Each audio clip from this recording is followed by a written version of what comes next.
ETF index mutual funds నేర్చుకుని stock మార్కెట్లో రాణించాలనుకుంటున్నారా? వెంటనే ఈ నెంబర్కి కాల్ చేయండి.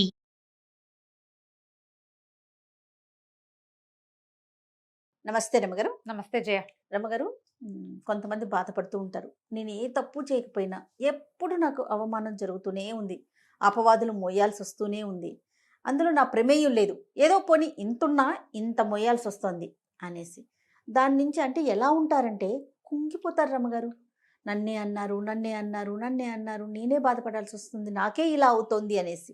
ఇట్లా అవమానాలు, అపవాదులు మన ప్రమేయం లేకుండా మనం తప్పు చేస్తే సరే సరే, తప్పు చేస్తే బాధ అనిపించదు రమ్మగారు సాధారణంగా.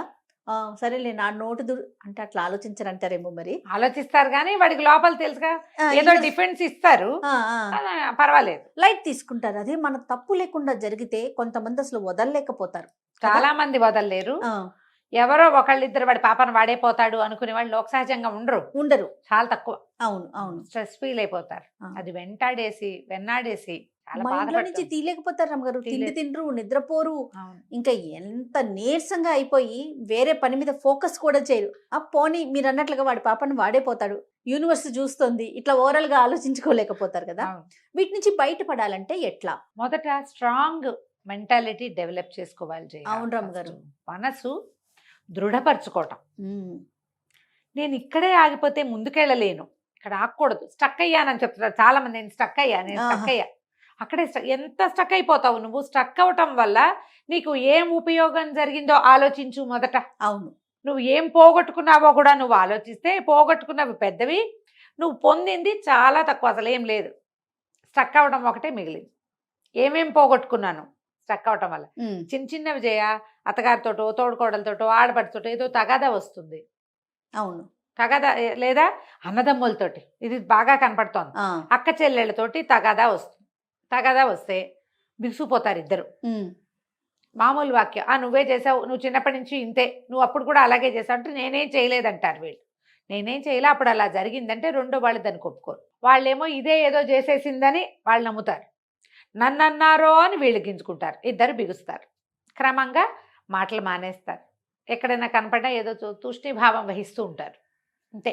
అక్కడి నుంచి పిల్లలు మాట్లాడుకోవడం మానేస్తారు, మొగుళ్ళు మాట్లాడుకోవడం మానేస్తారు. అక్క చెల్లెళ్ళు అయితే వీళ్ళింటికి వాళ్ళు వెళ్ళరు, వాళ్ళ ఇంటికి వీళ్ళు వెళ్ళరు, పిలవరు. అయిందా పోనీ ఇలాగే ఉన్నాం. ఏ పెళ్లి వీడియోనో చూస్తారు, లేదా ఎవరైనా కనపడి మీ అక్క బాగుంది, అబ్బా నీ పెళ్ళికి ఎంత బాగా చేసిందే, నీ చీరకు ఎంత బాగా వర్క్ చేసిందే, మీ అక్క చిన్నప్పుడు నేను ఎత్తుకుని తిరిగేది, ఇలాంటివేవో వాక్యాలు వినపడతాయి. గింజుకుపోతూ ఉంటారు లోపల. అక్క కావాలనిపిస్తుంది, అడగటానికి మళ్ళీ బాధ చాలా కావాలి. ఎందుకంటే నువ్వు స్ట్రక్ అయిన విషయం ఒకటి ఉంటే నువ్వు వాళ్ళ క్లోజ్నెస్ విషయాలు ఇన్నుంటాయి. మన పెళ్ళిళ్ళ వీడియోలు పాతవి ఇట్లా స్ట్రక్ అయిన వాళ్ళంతా మీ వీడియోలు తీసి చూసుకోండి ఒకసారి. నాకు మీరు ఈ మాట చెప్తుంటే నాకు బలగం సినిమా గుర్తొచ్చింది రమ్మగారు. గుర్తుందా? మూవీలో వాళ్ళ మేనత్త ఆవిడ గుర్తు చేస్తుంది, చిన్నప్పుడు ఎంత బాగా చూసుకున్నారు, మీ అన్నలు ఎలా చూసుకున్నారు, నువ్వేం చేస్తే వాళ్ళు ఏం చేస్తారు అనగానే వాళ్ళకి ఒకరికొక క్యారెక్టర్స్ కి కళ్ళల్లో నుంచి నీళ్ళు వచ్చేస్తా ఉంటాయి. చెప్తుంటే నాకు కూడా అలాగే అనిపిస్తుంది. ఎంత నాస్టాల్జిక్ గా ఉంటుందో.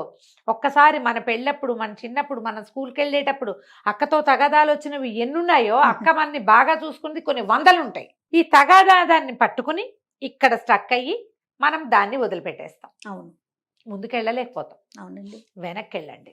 వెనక్కి వెళ్ళమంటారు. వెనక్కి వెళ్ళి వాళ్ళతోటి మనకున్న ఇవి అన్ని జ్ఞాపకాలు, వాళ్ళతో మనకున్న అనుబంధం, వాళ్ళు మనకి ఏ విషయాల్లో సహాయం చేశారంటే బెస్ట్ పార్ట్ ఆలోచించండి, వర్స్ట్ పార్ట్ వదిలిపెట్టాలి. అక్కడే కదా మనం స్టక్ అయ్యాము. వర్స్ట్ పార్ట్ ఎన్ని ఉంటాయి రమ్మగారు? తక్కువ ఉంటాయి. ఇప్పుడు మనం ఎక్కడ స్టక్ అవుతాం? వర్స్ట్ పార్ట్ లోనే అక్కడ ఆగిపోతాం. ఎక్కడో ఒక దౌర్భాగ్య క్షణంలో మనకి వాళ్ళకి తగాదా వస్తుంది, అంతే. వాళ్ళకి మంచిది కాదు, మనకి మంచిది కాదమ్మా. కానీ ఇక్కడ ఇంకొక విషయం రమ్మగారు, ఈ వెనక్కి వెళ్ళటం అనేది తను వెళ్ళినప్పుడు నేను ఎందుకు వెళ్ళాలి అని ఆలోచన వస్తుంది. అందుకని మనం ఇద్దరికి చెప్తున్నాం, ఇది ఎవరో ఒకళ్ళకి చెప్పట్లేదుగా. ఇద్దరు ఆలోచించాలి. ఒకవేళ వీళ్ళకి సయోధ్య కుదర్చాలని ఎవరైనా భావిస్తే వాళ్ళు ఈ వెనకాల విషయాలు ఇద్దరికి గుర్తు చేస్తే ఆటోమేటిక్గా సర్దుకుంటుందమ్మా. ఇందులో పెద్ద పెద్ద తీవ్రమైనవి వ్యవహారాలంటే ఏదైనా ఎక్స్ట్రా మ్యారిటల్ అఫైర్స్, ఆస్తి పంపకాలు, అక్కడ కొంచెం కష్టమమ్మా. అలాంటి చోట ఇది సెట్ అవ్వవు. కానీ ఈ ఊరికే చిన్న చిన్న మాట నువ్వు అంటే నువ్వు తూతూ మేమే అనుకుంటారు చూడు, ఇలాంటి చోట్ల ఖచ్చితంగా సెట్ అవుతుంది. మన వెనకది ఆలోచించుకుంటే అన్నీ నార్మలే ఉంటాయి. ఓకే. ఏం లేదు ఇంకా. నాకు ఎప్పుడు ఇలాంటివే వస్తాయి అంటారు కొంతమంది. ఆఫీసుల్లో ఇంతే, చుట్టుపక్కల వాళ్ళతో ఇంతే, ఇంట్లో ఇంతే, అత్తగారింట్లో అంతే, పుట్టింట్లో అంతే, కజిన్స్తో అంతే. చిన్న చిన్న వాటికి నేను మాట పడిపోతున్నాను. అసలు సంబంధం లేకపోయినా నేను నాకు మాట వస్తుంది, చిన్న మాటలు పెద్ద మాటలు నేను తీసుకోలేకపోతున్నా. అయితే దీనికి దైవారాధన ఒకటి మంచి పద్ధతి అమ్మ. ఇందులో ఈ దైవాలలో ఇద్దరు దైవాలని మనం ప్రార్థించవచ్చు. ఇద్దరు మనని ఈ అవమానాల నుంచి, అపవాదుల నుంచి, జనాల అపోహల నుంచి కాపాడతారు. ఊహించు ఎవరై ఉంటారు? పరమశివుడా? ఇంకా 4 ఆప్షన్స్ ఇస్తాను జయ నీకు. నాకా? నాకు తెలిసిన దేవుడేనా? నీకు తెలిసిన దేవుడే. దేవుడా క్షమించు. విష్ణువు, శివుడు, అంటే ఉన్న దేవుళ్ళందరినీ చెప్పేసి చెప్పే నీ ఇష్టం. ఆంజనేయ స్వామి గారు, వినాయకుడు. ఇప్పుడు కరెక్ట్. ఓకే. మొదటిది వినాయకుడు, రెండో వాడు కృష్ణుడు. వీళ్ళిద్దరు నా 2 కరెక్ట్ కదా. విష్ణు అంటే కృష్ణుడు. విష్ణు అంటే కృష్ణుడు కాదు, విష్ణు అంటే విష్ణువే. అలా ఒప్పుకో. వీళ్ళిద్దరూ మనని అవమానాల నుంచి, అపవాదుల నుంచి, ఈ కుంగిపోయే పరిస్థితుల నుంచి కాపాడతారు. వినాయక సంబంధమైన ఒక స్తోత్రాన్ని, శ్లోకం చిన్నది కదా, స్తోత్రాన్ని అలవాటు చేసుకోండి నిత్యం. నా తప్పు లేకుండా నా మీదకి ఏ మాట రానివద్దు తండ్రి, నాతో ఉండు అని దండం పెట్టుకోండి. మీరు రోజు వినాయక స్తోత్రం చదువుకుంటే అంత బెల్లం ముక్క, బెల్లం ఇట్లేదు, చెక్క బెల్లం దొరుకుతుంది, ఊరుగుపల్లి బెల్లం అంటారు. 1 కేజీ తెచ్చి దాన్ని చిన్న సాధనం పెట్టి కొట్టి చిట్టి ముక్కలు కట్ చేసి పెట్టేసుకోండి, ఒక డబ్బాలో పోసుకోండి. రోజు వినాయకుడికి బెల్లం ముక్క చూపించండి. బెల్లం ముక్కకి మడి మశానం ఏమీ లేవమ్మా, ఏ అంటూ ఉండదు. ఒకవేళ రోజు బెల్లం ఎవరు తింటారండి అంటే నైవేద్యం పెట్టిన బెల్లం ముక్కలు. నా ప్లాన్ అనమాట ఇది, నేను చేసేది. నైవేద్యం పెట్టిన బెల్లం ముక్కలన్నీ ఒక డబ్బాలో వేసుకోండి, ఏ టీలోనో కాఫీలోనో వేసేసుకోండి.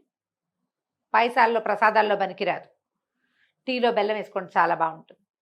బ్లాక్ కాఫీలో బెల్లము బాగుంటుంది, కషాయంలో బెల్లము బాగుంటుంది.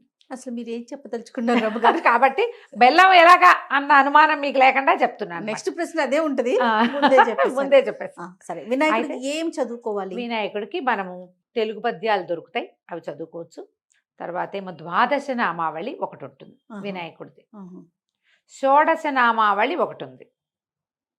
ఈ 2 స్తోత్రాల్లో ఏదైనా తీసుకోండి. ఓకే. సుముఖశ్చేకదంతశ్చ కపిలో గజకర్ణికః ఇలా మొదలయ్యేది ఒకటి.